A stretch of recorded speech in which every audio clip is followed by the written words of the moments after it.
हमारे पास बहुत सारे पेशेंट्स ऐसे आते हैं जिनकी समस्या कान की बहने की जो समस्या है वो ठंड में ज़्यादा बढ़ जाती है।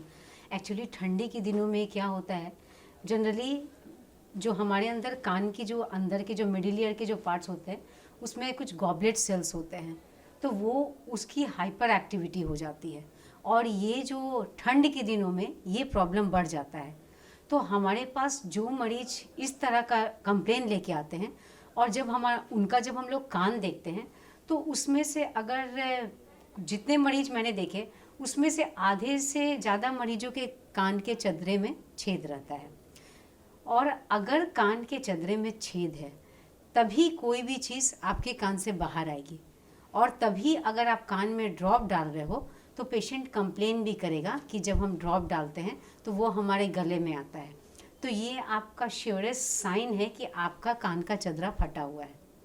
और ये तकलीफ़ ठंड में ज़्यादा बढ़ जाती है। इनफैक्ट हम लोगों ने बच्चों में भी देखा है कि बच्चों को जब सर्दी होती है तो उनकी कान के बहने की समस्या ज़्यादा बढ़ जाती है, और ये सारी चीज़ें ठंड में ज़्यादा हो जाती हैं क्योंकि मैंने जैसे कि बताया जो गॉबलेट सेल्स होते हैं उसकी एक्टिविटी बढ़ जाती है।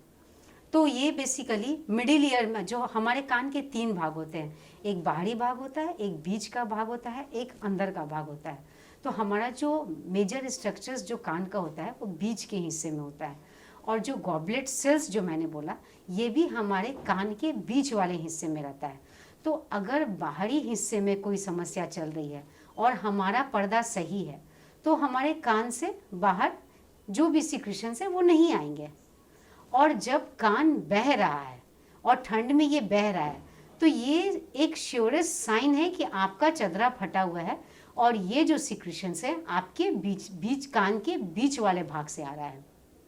और इसकी एक्टिविटी क्योंकि ठंड में ज़्यादा बढ़ जाती है तो ये समस्या आपको ठंड में ज़्यादा दिखती है। तो ऐसे केस में हम लोग पेशेंट को हमेशा बोलते हैं कि ये आपका कान का चदरा फटा हुआ है, तो मेक श्योर कि अगर बड़े लोग हैं तो अगर उनको ये समस्या है और ये लंबी समस्या है तो उनको तो हम लोग एडवाइस करते हैं कि आपको सर्जरी की ज़रूरत है। बट छोटे बच्चों में क्योंकि ये सर्जरी कभी भी 16-17 साल के नीचे के लोगों को नहीं की जाती है, तो ऐसी समस्या अगर बच्चे लोग लेके आते हैं तो हम लोग उनके पेरेंट्स को एडवाइस करते हैं कि आप अपने बच्चों को ठंड से बचा के रखिए, क्योंकि अगर ठंड से नहीं बचाएंगे तो बच्चों के कान के बहने की समस्या बढ़ती जाएगी और आपके पास इसका समाधान नहीं है, क्योंकि अभी बच्चा इस एज में नहीं है कि हम इसको ऑपरेशन के लिए कर सके। और दूसरी बात है, जैसे कि कान बह रहा है और कान में बहने से हमारे पास सेकेंडरी इन्फेक्शन होने के चांसेस होते हैं, तो वैसे केस में बच्चों की सुनाई पे असर पड़ सकता है।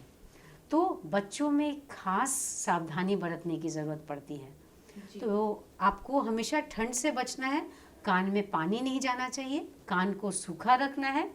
और स्टीम वगैरह ले सकते हैं, कुछ गार्गल कर सकते हैं, घरेलू उपचार कर सकते हैं, कान में ड्रॉप्स डाल सकते हैं, और अगर समस्या कान की ज़्यादा है तो एंटीबायोटिक्स ले सकते हैं।